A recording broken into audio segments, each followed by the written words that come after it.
Hello,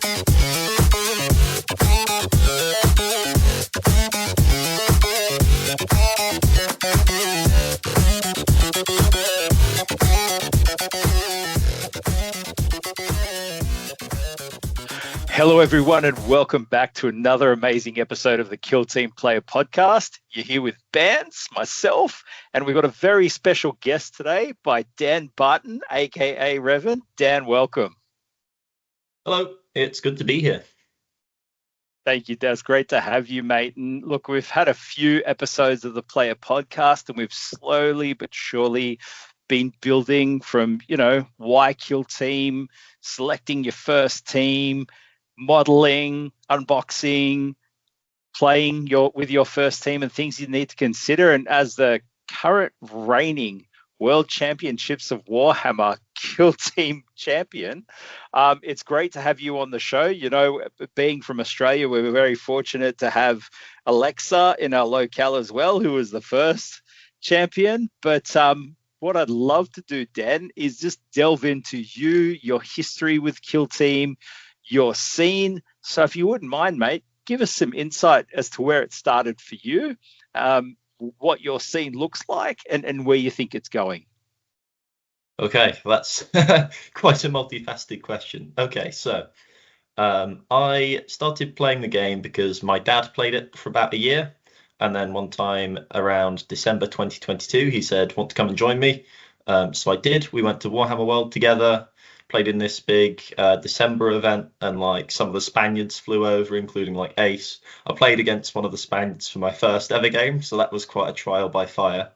And I slowly did my best to improve, sort of playing into some of the top London players. I figured out maybe what it was they were doing to play a good game. Tried to take that on. Eventually, I went and played in the King in the North tournament, where I won my first golden ticket.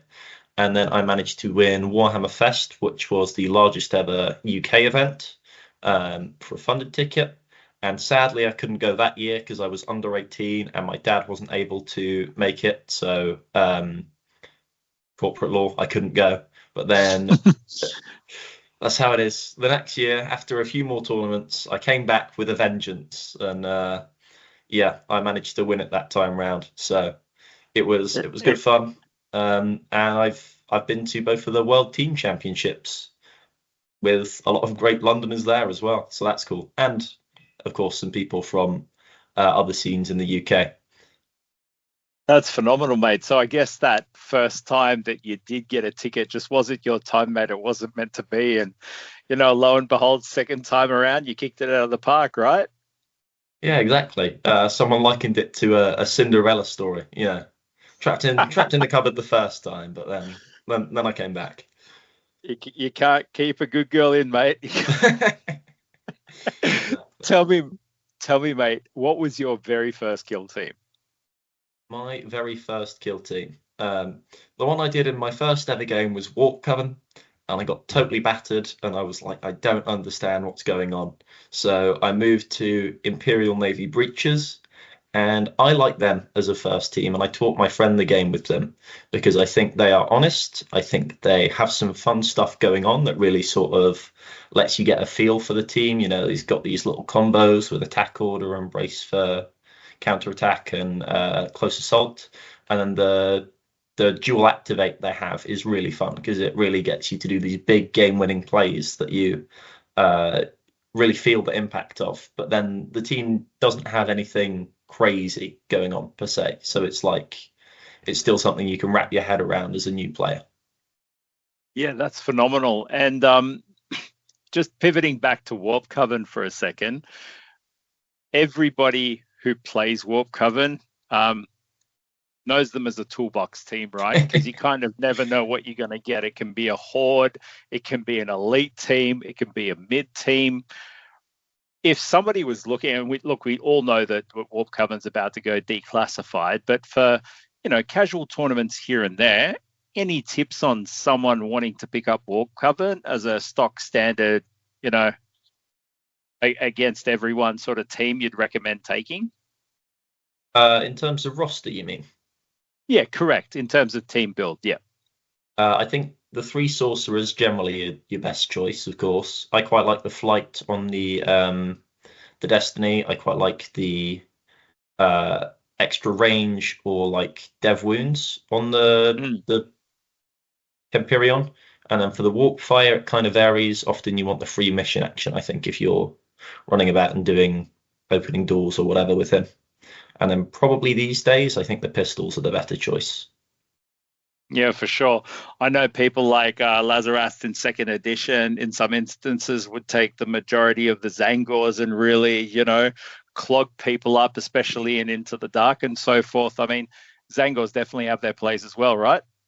Yeah, so well, of course, yeah, three sorcerers, and then it's sort of between the rubrics and the Zangors. I quite like both of the rubric gunners for that real firepower, and then I bring the champion because I think he's the best Zangor, and then generally the icon bearer Zangor for the objective control and like the damage reduction. Or if you bring in more Zangors, I quite like the horn bearer.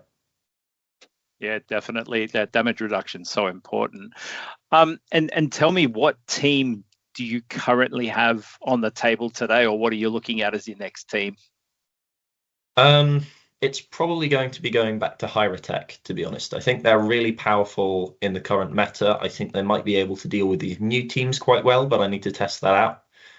It might be going to Canoptech, although I think generally everyone wants to try and figure out how to beat them because that's the real question rather than are they good right now. No, definitely. They certainly seem a bit overpowered at the moment. When you're looking at the team, and I know Cyrac John Reese just won LVO with them, right? Mm. Last weekend, so they seem to be the team everybody's certainly got their eye on. And potentially, if the rumors are true, well, not the rumors, but the word on the street's true. Hopefully, they'll get a nerf soon, right? Well, that would be handy. Otherwise, it might be quite a lot of them at Worlds. They're not unbeatable. I did play against John in the LGT for like our finals game, and I managed to beat him by 1 point with Wormblade, which are a team Oh, that can spike with a lot of crits. So maybe they are a team that can really push that damage output and punch through them. yeah, nice. And when you're looking at team selection personally for yourself, do you tend to lean more towards Horde, Elite, or something midway?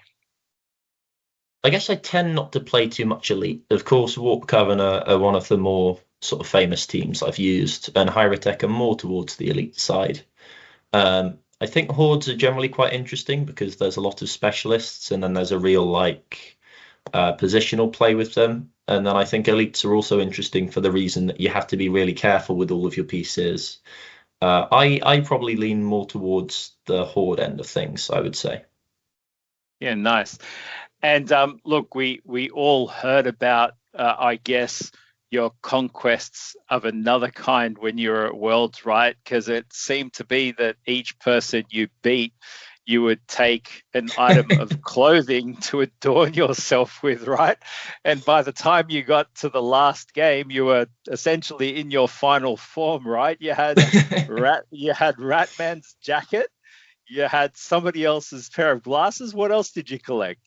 I also had the flags from John Reeves. So it was Jimmy Kelly's glasses, Ratman's coat, and the flags. So it was a full like, relics of the past thing. Like this Yeah, time, I plan to bring my own drip. I've got the Jamiroquai hat, all that type oh, of thing. So nice. we'll see. But I definitely plan to keep the crazy fashion going. Yeah, nice. Definitely saw one of those photos with your arms out like just kitted up and everything. It was quite a spectacle, but just so nice to see that, even when going to Worlds and coming up against some really unique, well playing individuals, that the camaraderie is there, even at such an elite level of play, right? It's so good to see that when you go to events like that, there's that level of community that just still comes together, even though somebody's lost. It's like, here, take this, you know, go forth and conquer kind of thing. It's just great to see, right? Yeah, absolutely. I think. of course, all you can really have in this game is a good reputation, because I don't think being that good really means anything if everyone thinks you're a terrible guy. Um, Uh, but yeah, I do think the camaraderie, it's there, and I think there's definitely a lot to be said about like working out intent between you, because it just makes a more fluid and faster and better game for everyone if you can like decide between you, well, here's the point where you could shoot me and that kind of thing. And can he charge? What do you think? That just sort of makes the kind of game where you're not arguing with your opponent. And then I think at top level play, people figure it out before it comes up most of the time, which is handy, because then you get hit by a charge and it's like, oh, well, we did agree that that was possible earlier. So we've said it before, and in conversations I've had with other people, you'd rather outplay someone than have that kind of gotcha moment, because that does nothing but cause bad feels for at least one of you, right? yeah, I mean, ideally, I think the point of gotcha abilities is that your opponent plays around it, and then the fact that they have to play around it means they're in a worse position. But generally, it's good to sort of go, oh, heads up, if you if you go over there, I can teleport my blast guy across the board and shoot them, that kind of thing. And then you have this more interesting back and forth rather than some big moment where it's like, aha, I won because you didn't know about that ability. Yeah, it's not a good feeling at all. Look, I've seen it happen, and unintentionally, of course. But when it does, it just leaves one person with a sour taste in their mouth, and I think that's one thing overall you want to avoid, just so people have a good time playing the game, which is what it's all about in essence, right? Yeah, absolutely. I think there is a precedent for a lot of players that, you sit down at the table, and even if you don't give a comprehensive guide of what the team can do, like I try to, because you're not going to retain all of that when when you're playing against a new team. There is a precedent to sit down and go, well, what can your team do that I won't necessarily expect? Like you tell them, oh, the Hyrotech can teleport people, they can shoot through their expended octaves or make them shoot. This guy's blast, this guy can dash at the start of the turn, that kind of thing. Yeah, no, definitely. And I was playing a game just a couple of hours ago with a friend of mine, Seven, for a teams league we're playing, and he turns around and asks if he's playing Raveners and I'm playing Vespids, and he's like, "Do you have Seek Light?" And I don't have Seek Light, but I've got something that kind of does the same, Selly, right? And he's like, "Oh, okay, Yeah. thanks for letting me know." I'm like, "No problem," So that's really important. When looking at today's episode, right, and it focusing around taking your game to the next level, there's different elements that are really worthwhile not only considering but being aware of. And I think we've touched on a really good point at the moment with regards to essentially studying the meta, right? Knowing your team, knowing your opponent's team, maybe where the tier lists sit and what teams would be good to play into one another.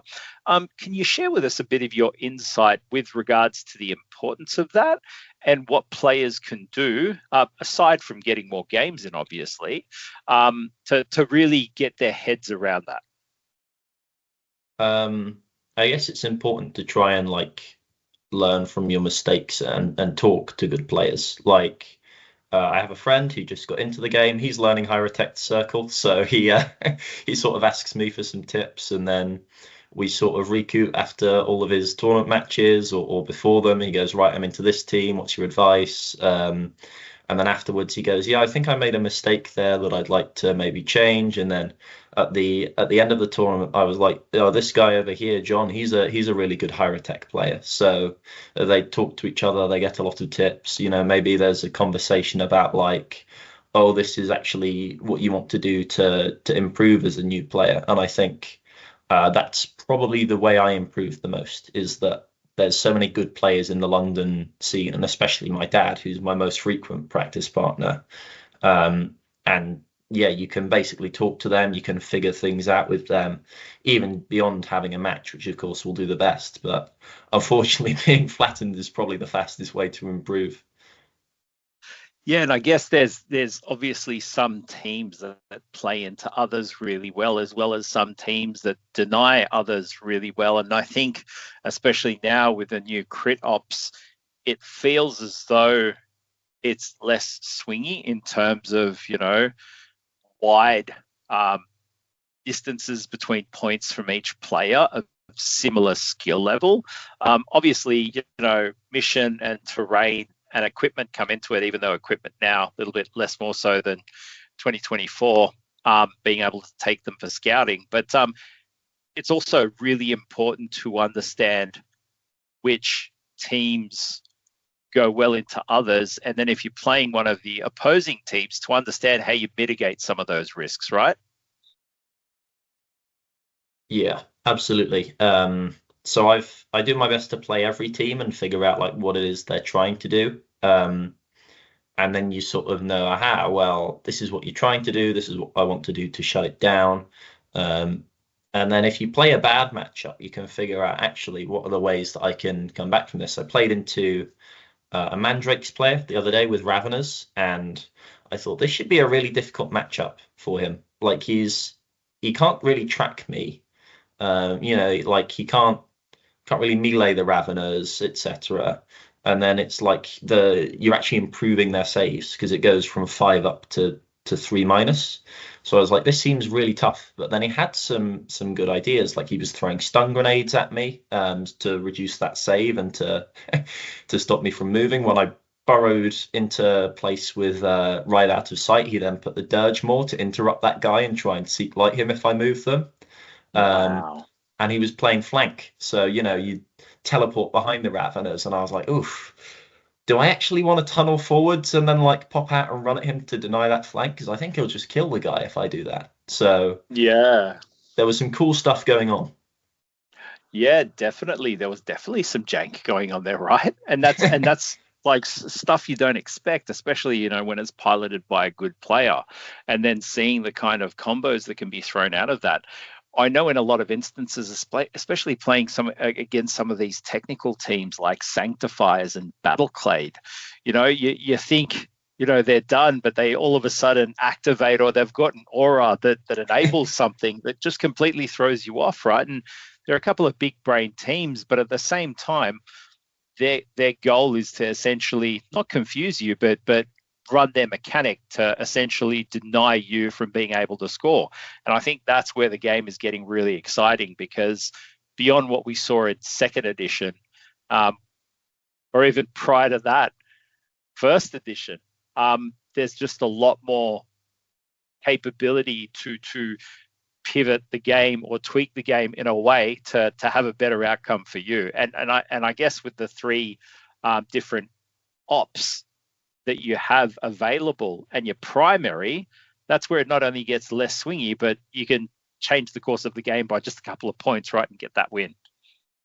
Yeah, I think in that way, tac ops have made the game a lot more exciting because even my new player friend played into someone with plant beacons, and he was like, "What am I supposed to do about that?" He just scored a bunch of points, and I couldn't really stop him.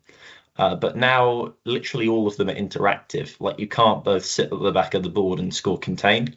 You have to either be in your opponent's half or killing your opponent, or they have to be running at you and you have to be stopping them. It's that kind of thing. Like, there's some interesting strategies with, I'll take track target and I'll play the Inquisition 4-inch indirect ploy, and then I'll be able to scan them and conceal a bit further back. But I think generally the game has become a lot more interactive, and there's a lot more of a back and forth because there's two halves to every game, your game and your opponent's game. And I think you should be much more concerned about your opponent's game because you have a lot more agency over it now. No, for sure. And that kind of dovetails, I guess, into what we would call essentially, team mastery, where you really hone your skills around your team to be able to handle multiple scenarios against different types of teams, right? How do you, beyond playing various different teams as opponents and the pool of players you've got, which are pretty optimal, in the London scene, how do you go around enabling team mastery? Because there's always theory crafting, and then when you put it into practice, may or may not turn out how you want. And at the end of the day, it is a dice game. What suggestions would you give for players around focusing and honing their skills around mastering one team? Yeah, so of course it makes sense to have a main, like a team you play most of all that you can take to the top level. Something my dad needs to do, keep switching between them. But That's gold. He's like, yeah, I'm bored of them now. I don't want to play with you anymore. But yeah, I think it does make sense to try and learn the text, to learn every rule. Even just the other day, I was looking at death marks, and I realized I'd been playing the rule wrong. I thought the ignore obscuring expires at the end of the turn. It doesn't, so you could put it on them and then command them next turn to shoot. So there's some cool text I just haven't been considering there. And if you get really familiar with all your rules and familiar with the text and familiar with some of the matchups and like, tac ops, there's now especially a place of like, right, against this team, you take plant banner because I'll teleport onto that vantage and plant the banner and they don't have seek light so they can't stop me, or I'll run envoy because I activate them, or it's raveners so I'll run flank because they can't really be out the tunnel to stop me. And then there's a general sort of like you adapt with equipment for map, like, oh, you want to know like I can see a spot there that I'd like to put the sniper, so I'll put the ladder so he can make it over there. Or there's a spot here that I really don't want to be charged against his team, so I'll bring razor wire. Or I think this faction equipment is really good, so I'll bring that, even though I wouldn't normally. There's so many different avenues to play the game in terms of like tempo, aggression, in terms of equipment, in terms of roster. Maybe you want, no death marks into a horde, you just bring a bunch of Teslas or something. But there's a load of different ways each team can play, and figuring out the use case of each, I think, sort of really helps you with knowing when to do that thing. Like I played into a good Warp Coven player at WTC, and although I say I like running the flight on the Destiny, usually he ran the free mission action one, Mutant Appendage, with this idea that because he picked Intel as the mission, he would run forwards, curse my guy, tap the intel, and then pick it up for free and teleport away. And that was something I had clocked he had done, and I was like, ooh, I bet that would be really harsh if I hadn't seen it coming. Wow, that's crazy. And tell me, do you run the strategy whereas you'd pick a horde team, for an example, and then you would master that horde team, but then you would know elites play really well into this horde team, so you would play an elite team like Nemesis Claw, for example, just so you knew what the strategies were into a horde team. So if you all of a sudden picked the horde team, for example, like Breaches, you would know what the plays were when fighting Nemesis Claw on Gallowdark. Like, is that something you do? Pick completely opposite ends of the spectrum team that would play into each other well, so you could hone your skills depending on which one you took to a tournament or to a casual game? Yeah, absolutely. It's as I mentioned with trying to play every team. Like I've given Nemesis Claw a go. I played them for a fair few matches, and I realised actually what they generally want to do is hug you in melee. So they put all their debuffs on, they charge you, and then they just don't kill you, and you can't dislodge them from melee. And then they kill you and charge into another guy later, maybe, or with a ploy or whatever. So then when I went into them with Wormblade, I was like, right, if he charges me, the game is probably over. Like, it's really bad if that happens. So I had this plan of like, stage the Kellamorph over here. If he runs up to that like barricade, I'll shoot him off it with the Seek Light. And then I brought the Talon, who's the like strong melee guy, with the idea, okay, he can charge me, then I'll stab him back with the guy in melee, and then I'll charge the Talon in and punch him for that like 3 from the guy and then 12 from the Talon for 15 to kill the big Nemesis Claw operative. And I think that game plan, this guy was like, wow, that's a real pain for me. Like that's really difficult for me to deal with, because it feels like I can't do what my team wants to, and then it gives like a real avenue to counterplay them. And look, I hear Travis and Jason say this on their podcast quite regularly. Massive shout out, guys. They talk about the importance of chip damage especially on elites, just to bring them down a notch or two. So when staging threat responses like you just mentioned, they become a lot more lethal, right? I think that's something that in a lot of instances, people who are taking Horde teams, and I've even seen it recently with Death Corps, being able to provide a little bit of chip damage goes a long way. So I think, especially with the high model count, the action economy, and the capability of taking a few pop shots at elites, really takes them down a peg or two. And to be honest with you, I think elites are in a much more balanced position than they were maybe a couple of months ago.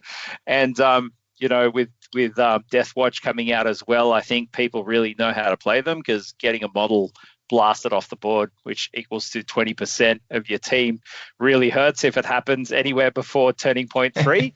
So in a lot of instances, I think it is a really balanced game. We've spoken about this before with the example around, optimizing your roster and the switch, especially with Warp Cover and going Zangors, Sorcerers, Rubrics. But based on teams like Salvages, for example, and the kind of capabilities they've got between each operative that, provide a whole raft of things, how important is it when you've got options like that to really understand how you would optimize your selection of operatives to build a roster going into opposing teams? It depends on the team. Like if you're playing Elucidian Starstriders, there's no roster selection, but none whatsoever. But yeah, there are some where it really helps to know the use cases of I think Deathwatch, as mentioned, are a good example, right? You've got 12, 11 different operatives you can bring and 5 slots for them. But I think almost all of them do have their place of Demolisher, yeah, he's great into the mirror match because he'll punch into the Aegis with his brutal weapon. But do you bring them into Chaos Cults? I don't think so, because they have the injury aura, so you'll be hitting on 5s. That's not a good plan. But I think it really does help to know what operatives they struggle to deal with. Of course, if you're playing into Felgors with Legionary, I'll bring the Khorne Shrai talent to stab them for a bunch of damage in melee, and I fight first. So that's probably a bit of a pain for them to deal with. I think it's that kind of thing, and I think teams with a really varied roster are very interesting because it helps to know when you should do one thing or another, and I think that's an extra part of the game which is really cool. And yeah, for some teams it really does bring them up to a high level if you know what you're doing with them. For sure. Look, in one game in particular, when I was going up against a friend of mine with Salvages, for example, I took I think it's the Edacon laser beam on Gallodark, against Vespid, and you get some really strong firing lanes down Gallodark, right? Because if it's up against the wall, you're not in cover essentially, right? Being able to shoot that and go D3 for every crit you roll down the line, it's pretty dirty. And in instances like that, not only can it stage threats, but also reduce potential threats if you haven't thought about them. So being able to pick particular operatives, and the example you gave with your Wormblade as well, I think goes a long way depending on who you're going up against. So have you ever had to go into, and again, leveraging Warp Cover as an example because you play them so well, have you ever gone in thinking, this is the team I'm going to be taking for 90% of who I'm going up against, but then all of a sudden you get matched up against a completely obscure team and you go, okay, I need to readjust how I'm going here? What thought process do you go through to select your roster? Yeah, so as I say, it used to be that I'll bring the 2 Zangors and the 2 Rubrics, but these days there is a really good balance between them, and I think you need to figure out activations. Against elves, I think maybe you bring 6 Zangors because it's that 4 normal damage of the melee that kills them in 2 hits against those 8 wound break points. The Rubrics, they'll still probably chew through them quite well anyway. And it's it's then you have to activate them by one, which gives you that really important final say. Because once they've done everyone, they're all on conceal. You can run someone up on engage, kill them without fear of them retaliating you, which is really powerful. And you've got that similar thing of like maybe into Goremongers, you bring 3 sorcerers and 3 rubrics. Or I've even, seen some people saying, "Oh, this is a matchup. You bring 2 sorcerers and 8 Zangors because Wow. maybe this team can't deal with them." And like a shooting team, you bring a bunch of shield Zangors and just charge into melee and tie them up like that. Yeah, no, definitely. And pivoting slightly from team selection and roster building and operatives, with regards to this edition of Kill Team moving through to 3 different types of ops, essentially, where you can score. How do you essentially decide which crit op you're going to go for based on terrain and mission? And can you give us an example of, where you'd normally take, I don't know, for example, in the Crit Ops 2024, I used playing Vespids quite regularly. Plant Beacons was my go-to, I think it was, for 70% of the player base as well who could take them. The Vespids? Plant Beacons. Yeah, wow. I never really ran them with Vespids because I felt like, oh, that action efficiency, I don't wanna go with. Interesting. Really? Yeah, no, it was my go-to, Plant Beacons, and now it's the scouting from more than 6 inches away, where you mark a target, and as long as it's visible to the rest of your team. Oh, scout enemy movements. Yeah, of course. Scout enemy movements. Yeah. So now I've just pivoted to that, right? I literally only started playing on the new Crit Ops probably about a week ago, only because the cards came in late to this side of the world, right? Takes a while for the boat to get across, but yeah, so like that was literally all I took with Vespids, Plant Beacons. But now I go into flank and mark enemy movements are probably my 2 tried and tested tac ops. But in a lot of instances as well, like in some instances when I are playing against Deathwatch, I will sometimes take the kill op. Why? Because I know I can obliterate them as long as I get some good. How often do you go with Old Faithful, and how regularly do you switch based on who you're playing? Yeah, so of course team is a big deal. I think with Hyrotech Circle, I ran kill op a lot, and people always seemed a bit surprised to see it. Oh, he's running kill op. Most people don't trust that one. I was like, well, I plan to run at you and shoot everyone, and then with Hyrotech Circle, they're just so good on kill op because they get back up, and it's like, oh god, I can't outscore that. So it's a much more safe bet a lot of the time. With crit op, of course, tac op's been brought down, and Ryan Slater from Turning Point Tactics has just done an amazing video on crit op. He talks about like these are how many victory points are on the table for both of you. Like for the orb, there's 6 points between both players, so I would not take primary crit op on that one, because if it's 5-1 on crit op, you're probably in a good place already. But like, yeah, maybe for something like send data, it's like 12 points for both players. Maybe that one's a bit more of a safe bet that you're going to score really highly on it. Or maybe like, for stake claim or something, you think I'm a horde team that's going to be really good at this because I'm good at objective control or something. Or if you feel really confident in your tac op, because I think there are some times where it's like, I just feel really confident I'm going to score this. I'm playing Mandrakes. I've got my track target that they're not going to be able to block. I'm playing Vespids, and I think I'll be able to fly into their half and score my flank, or maybe route, I think might work with them, because you fly forward, shoot somebody, kill somebody, score your route. Or even like dominate with Deathwatch. My buddy who plays Deathwatch is like, yeah, I just play a really defensive turn 2. They don't score their tac op, and then I run out and we have an explosive 2 turns where I just score dominate really well. Yeah. And based on what you've just mentioned, especially with playing a KG Turn 2 with Deathwatch, how important, and you gave a really good example of Wormblade before, but just winding it back to basics, I think in a lot of instances, people forget how important movement and positioning is, and even with regards to efficiency around movement, so dashes, climbs, and so forth. In a competitive environment, if those elements aren't understood properly, amplifying in that environment can either make or break a team, right? How important is that when you go to measure, and how, again, going back to your early reference of playing with intent and communicating with your opponent, that literally can make or break a game, right? Yeah, I mean, it is important to make sure you're on the same page and to like, if there's something you really want to do, you talk it out, and then if they want to contest it, they'll contest it at the time you're like placing your model for the next turn.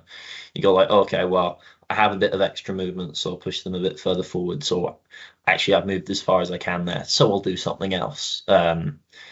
Ideally, you don't get to the situation where it's like, oh, I really thought I could make that charge, now I can't. That kind of sucks. But yeah, it does happen. So it's important to make sure that you, like, before that situation comes up, you know what you want out of it, I think. And to sort of go, well, I talked with Ryan about being purposeful with your moves, knowing like he's in this position for these reasons. Like, of course, he's in For cover. sure. He's able to make it to the objective. He's able to charge that guy. He's able to move and shoot that guy, whatever it is. But there needs to be like a point of putting your guy in that spot. And that literally flows on into elements of threat assessment, right? Not only a threat assessment, but threat assertion as well, because you're positioning people not necessarily for this current turning point, but essentially what you might be able to do in a number of different activations, next turning point or next activation, right? How important when you play is threat assessment, and can you give us an example of essentially where you've been able to identify a threat or be able to mitigate it based on your positioning? Oh, okay. So I think it is really important because if you underestimate a model, it will wreak havoc and ruin your game plan. Um, so it's a good idea to sort of figure out like, right, who is a problem for me? And you know, for instance, I think the Aegis from Deathwatch, he is a problem for a lot of teams because he's so bloody tanky. He has damage reduction, he has a save reroll, he has anti-piercing, 2-up save, double parry, and melee. And I was like, right, with my Wormblade, I need an answer to this guy because I can't just shoot him with shotguns, and my crack grenades and my mining laser aren't as effective. In the Kelermorph, I had a couple matches of shooting him with the Kelermorph, and I was like, this is not a good way to use this operative. So the sniper, the Wormblade sniper can get it done because that's a really good matchup against it. It's lethal 5, it's rending, it's ceaseless, maybe hit to crit. And you can figure that out and go, right, I now have a plan for that operative. So I'll put the sniper on the same side as the Aegis. And then if he runs at me, I will shoot him in the face and efficiently answer that operative. And then he's not causing a big problem for me, just a little one. Yeah, true story. And I think in a lot of instances, especially when I'm running people through intros, letting them know not only where they wish they want to be, essentially turning point 3 and turning point 4, just mapping the game out based on deployment, but also thinking about your opponent and where they think the opponent's going to end up turning point 3 and turning point 4. And don't get me wrong, at the end of the day, dice be dice, right? And I've spoken to people like John Sau, who's just like, oh, you know, you can try and plan for everything. But I had a Reaver run into my strain leader on my Vespers, and I had whittled him down to 9 wounds, and he charged my guy and whiffed. He rolled 1-4 and the rest ones.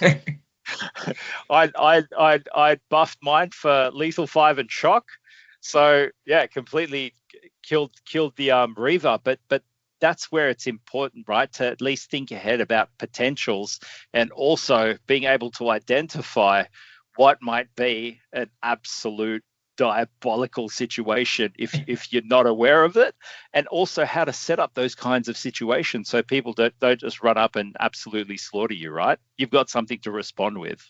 Yeah, I mean, in the case of that whiff, like that game with the Talon against Nemesis Claw, he did whiff. Oh, I wow. rolled 2 2s and 2 1s. I was like, okay, can't re-roll the ones because of flayed skin. Re-rolled the 2s into 2 more 1s, and I was like, that sucks. Fortunately, I rolled Wow. well in another part of the board, which swung it around, but that was pretty harsh. Your model shouldn't have partied too hard the night before, right? Clearly, oh god, the hangover, it's bad. Yeah. But yeah, I think being aware of like threat ranges when someone moves a model up like behind a Gallowdark door unconcealed, being like, right, well, where can you actually get to with a reposition and a dash and shoot? Or like where can you charge to? Because I want to be just outside of that, maybe. Or maybe you want to be like, right, I'll position my melter over here so that if you move behind that barricade, I can run up and shoot you the next turn. Having that good idea of like, right, there's going to be a back and forth here, and how do I make sure that you're in my threat range and I'm not in yours? Yeah, no, definitely. Definitely. And you touched on this before with your example of route and selecting that over other tac ops. How, because obviously with the 3 ops we've got the crit ops being same for both, and you mentioned, Ryan from TPT's guide on what the split might be with regards to points, and kill op being kill op, and essentially, but the tiebreaker being the primary. How much thought do you put into your tac ops strategy as essentially being a second way to swing the game?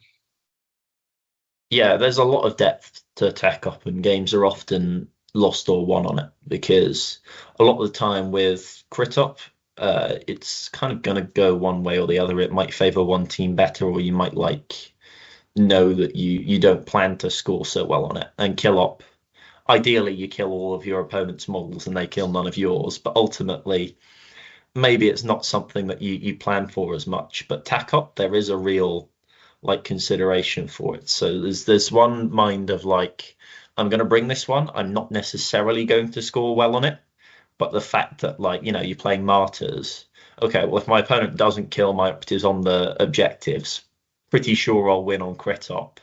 That kind of thing makes sense. Or you might go right. It's plant banner on this map. My opponent can't possibly stop me. I'm going to pick it as primary, and that's 9 points. So I need to figure out like where the other points are coming from and make sure my opponent just can't get past that 9 plus crit op plus kill op, basically. Yeah, and look, this became really evident for me in the game I played last night because, again, I was up against Deathwatch and I'd picked Scout Enemy Movements, and we were playing that mission, and forgive me, I can't remember the name, but it's the one where there's an inert objective marker and you've got to reboot, where you've got to switch it off for 2 APL. And my Vespid are 2 APL, and I can fly onto it and position it for next. And then you can't really reboot it. Yeah. I can't really reboot it unless I'm on it. We both selected that one, right? But we were playing a game of cat and mouse. And so picking Scout Enemy Movement, I had to leave 2 of his operatives alive on the table, right? Yeah. To be able to max out on my tac op. And I had to sit there, and it was a really amazing game. Alex is the guy I played, and he's an absolutely phenomenal player. But I won just by 3 points because I had to keep 2 of his models on the board and really do my best to just not whiff, as well as keep as many models alive at the end of it. So, from my perspective, next time I might turn around and maybe still take mark enemy movements, but my primary might be something else, right? Just so I can score a little bit more. So yeah, I think from the game being what it is today, having a strategy around tac op, especially with the crit op, is key, right? Yeah. I mean, I think I see a lot of people saying they do struggle with scout enemy movement, but I think that is one of those like damage mitigation ones where you go like, okay, because you're an elite team, although I have to use my first couple of activations just tagging your ready operatives, you then either have to run away with that guy or give me those points. And you don't really want to run away with like your few models because then they're not doing the things you need them to. So I know it can be like difficult to make work, but I definitely see the vision there. Yeah, no, definitely. And action economy is another big thing that's probably even more so important in this edition of Kill Team, as I perceive it to be, than previous. Don't get me wrong, it was important in previous as well, but I think it's been elevated somewhat because maximizing the value of every single action, like for me, especially playing Vespids, is vital, right? Because I've only got 2 APL. But making sure you plan ahead, and this is something that Sam Clark, Samwise the Brave, g'day mate, really talks about being critical, because when you have more models but no way to buff for a 3 APL, Mm, sometimes those really critical, not even alpha strike, but killer moves become so much more important, yeah. because you might have had to have planned it at least a turning point ahead prior. Especially on Tomb Worlds, right? Where you might have Deathwatch, who will turn around and say, okay, you've marked me. See you later. I'm hiding behind this door, right? So that's where it becomes really important. How do you approach and manage that when playing your team? Yeah, so action economy is definitely like it's more difficult for some teams like Vespids and Wormblade who don't have their comms and they're stuck at that 2 APL for like move and shoot. I think it's that important positional play of being like, what am I going to do to use the tools to get more out of it, even though I have these limitations. Like for Wormblade, you have that dash ploy at the start of the turn. So that gives you an extra like 6 inches of threat range because you can go, I'm either gonna shoot forwards or I'm gonna shoot back. So I'll shoot forwards and then I'll be within reposition shoot range of you for a rending crack grenade or whatever it's going to be, or I'm going to dash backwards and now I'm in cover. And your operative, who I plan to shoot, is actually 12 inches away, so he's not reaching me with a reposition dash shoot. Um, and I think similarly with Vespids, right, they have that tool of fly. So even on Gallowdark or Tomb World, where there isn't any advantages to fly about on, you can like put a heavy barricade or a light barricade and then a razor wire that you then fly over.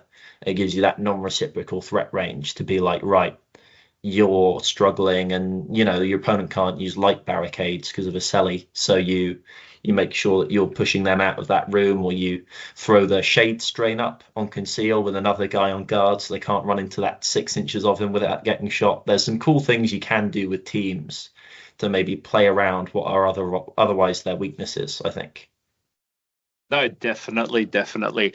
It's, and I guess that's the level of depth the game, in my opinion, has gotten to, that makes it so exciting, because it's less about unga bunga and rolling dice and quoting, not quoting Alexa, but one thing Alexa taught me way early on in the game is, if you're just relying on your dice rolls, it's a 50-50, because it can go either way if you're just relying on dice rolls. And that's something I'll take to the grave, right, when playing the game, because to your point, it's all about setting up those threats, knowing the benefits of your team, like keywords like fly and so forth, that are going to put you in a better position as long as you play it effectively, rather than to just roll up and bash. I mean, don't get me wrong, I love playing commandos. I'm starting to play Wrecker Crew, and that's their goal in life, right? Just roll up, roll some dice, see what happens. You win, you don't, you don't. But when playing a competitive game and really putting your best foot forward, it's good to know what you need to be doing with your team to just challenge your opponent. Yeah, I mean, no one quite wants to play the mirror match where you just have the same operatives fight each other, because at that point play snakes and ladders. But there Yeah, yeah, is yeah. there is still like a back and forth to be said about like, yeah, I need to have the different states in my mind of how well this attack goes, and like I can't flip the table when it totally whiffs, because that happens in a dice game sometimes. I need to be prepared of like, right, that's okay. You know, with Vespids, maybe you take a cheeky shot from further away. You know, this operative is going to fly over here and shoot you, uh, play the communion point, and then he's out of sight. So you're not going to retaliate that. And even if that shot whiffs, that's okay because I have another guy to come over and shoot him instead or whatever. Yeah, for sure. Look, even in some instances, I do this to a lot of my opponents. I'll throw a bug out there to bait them, right? And more often than not, it works because they're like, oh, he's moved this person here, but in the meanwhile, I've got multiple responses for that as well. I think something, and we spoke about this early on, is the etiquette and mindset when you go to competitive events. And I mentioned it before, but one thing I really love about Kill Team is the level of etiquette and the level of courtesy and respect players give to one another when playing, and you've spoken about it during the pod as well, is on another level in my opinion. You know, it's all about camaraderie, it's all about community, it's all about respect. How important, and again, we all know how important it is, but how important is it to maintain that level of um, sportspersonship, right? So winning with grace, losing with dignity, being a pleasant opponent, and congratulating them after the game. How important is that to you, and how do you think players should just maintain that going forwards? I mean, the ideal situation is that you're friends with everyone you've played against, I think, and try to strive towards that. Not everyone you meet will be a peach, but the the few times that does happen are very few and far between. I think like people like to talk about it because we're all gossip girls at heart, I think. But yeah, I think the vast majority of people you meet are absolutely lovely, and um, I just I just feel like I have plenty of people in the community who I'm good friends with and who I can, meet and shake their hand and go, oh, I played you that match. We both have a chuckle about it, and I think. As I said earlier, and as Mateusz from the Polish scene talked about with me, he's really good, but like it just doesn't matter. You're good at toy soldiers, so the better thing is to be to be someone that people think is a good person. Literally, literally. And look, we've spoken about gotcha moments, but rules disclosure is really important as well because I think we've all seen a couple of instances where, somebody's wanted to go and do something and, maybe queried if something, potentially could mitigate this. For example, I'm about to activate my commsman. I want to change to engage. I want to shoot this person. Is there anything that can potentially interrupt that? No, there isn't, or yes, there is. It's so important to have that play with intent element and maintain that credibility during the game, right? Because that's what makes the game fun. Yeah. It's important to try and have that like cooperative experience of like, yeah, I played into Void Dance Player with Wormblade, falls back, and I'm like, okay, are you sure? And he thinks for a second and he's like, is there anything you have to like shoot me or charge me after I do that? And I was like, yeah, the locust can follow up charge you. And he's like, thanks for that. I'll fall back further away then. Retreat, retreat. I think that kind of thing does make a lot more sense to play with because it's going to be a more fun game for the both of you if you can really work out like between you how you want the game to go and like to make sure you're both on the same page, because I think that makes your victory a bit more meaningful if you go like, yeah, you played your best game and I played my best game and there wasn't anything you weren't aware of and I was still able to just about outposition you or whatever. That makes it feel like a well-earned victory to me. Yeah, no, definitely. I honestly couldn't agree with you more. That's my opinion where there's no gray. It's black and white. Everybody's been playing, with respect for one another. And the results are, again, being a dice game, the best outcome for both, for sure. And look, we've seen examples of this as well, especially in competitive play, but respect of one another with regards to pace of play as well, like being mindful of the clock. And I know a lot of people have issues with time or chess clocks because it just has this overarching loom of, oh my God, I'm on the clock now. It doesn't feel like a hobby anymore kind of thing or enjoyment. But clock or no clock, it's important to just respect your opponent with regards to pace of play as well, right? Yeah, I mean, I think it's a very detailed like discussion that we probably don't have time to get into. Not But today, mate. Yeah. yeah, I bring my own one because I'm of the opinion that it's like it's not fair on someone to be timed out and lose because their opponent was playing slowly. Um, so my personal policy is we put the clock on the table. We have time for both of us. If you run out of time, I'll just go like we've got time left. It's a more casual event, so just finish your go and I'll prod you whenever you're taking too long.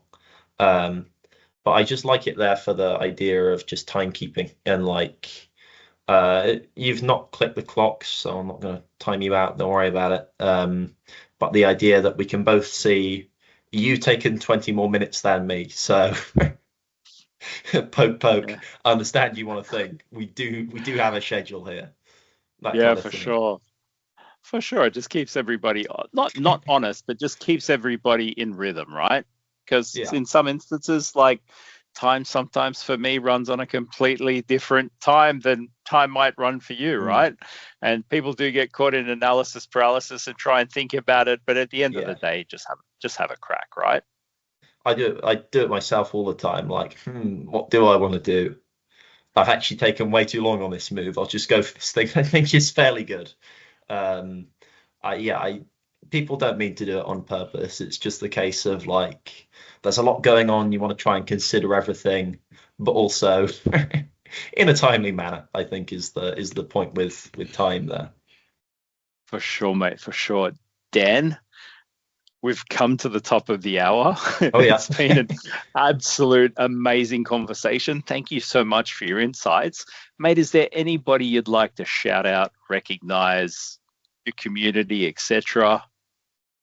Uh, that Crossfire Games guy, he sponsors me. He makes some great accessories, and he has this little measuring snake that I find so handy because my measurement ever since I've used it has been a lot more tidy, which is nice because I have the shakiest hands, and otherwise it's just all over the place with like, I don't know, can I make it that far? Like, so he's a good chap, and yeah, buy Awesome his stuff. stuff, mate. No, definitely. I mean, I haven't personally seen it myself, but I'll get my hands on some for sure. But yeah, check out Crossfire Games, guys. Dan, thank you so much for your time. Genuinely, it's been an amazing conversation. I'm sure everybody who's listening have just picked up some phenomenal nuggets as well as some reassurance with regards to some of the elements while playing competitively. I hope to have you back on the show. But for now, thanks once again, and we'll catch you on the next one, mate. Thank you very much for having me. It's been a good time. Absolute pleasure, mate. Thank you, Dan.